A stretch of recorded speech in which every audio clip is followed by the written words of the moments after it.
Ish-bosheth murdered. When Ish-bosheth, Saul's son, heard that Abner had died at Hebron, his courage failed, and all Israel was dismayed. Now Saul's son had 2 men who were captains of raiding bands, the name of the one was Baanah, and the name of the other Rechab, sons of Rimmon, a man of Benjamin from Beeroth, for Beeroth also is counted part of Benjamin. The Beerothites fled to Gittaim and have been sojourners there to this day. Jonathan, the son of Saul, had a son who was crippled in his feet.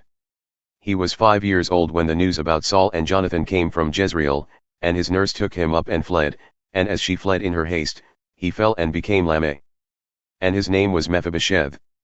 Now the sons of Rimmon the Beerothite, Rechab and Baanah, set out, and about the heat of the day they came to the house of Ish-bosheth as he was taking his noonday rest. And they came into the midst of the house as if to get wheat, and they stabbed him in the stomach. Then Rechab and Baanah his brother escaped. When they came into the house, as he lay on his bed in his bedroom, they struck him and put him to death and beheaded him. They took his head and went by the way of the Arabah all night. And brought the head of Ish-bosheth to David at Hebron. And they said to the king, Here is the head of Ish-bosheth, the son of Saul, your enemy, who sought your life. The Lord has avenged my lord the king this day on Saul and on his offspring.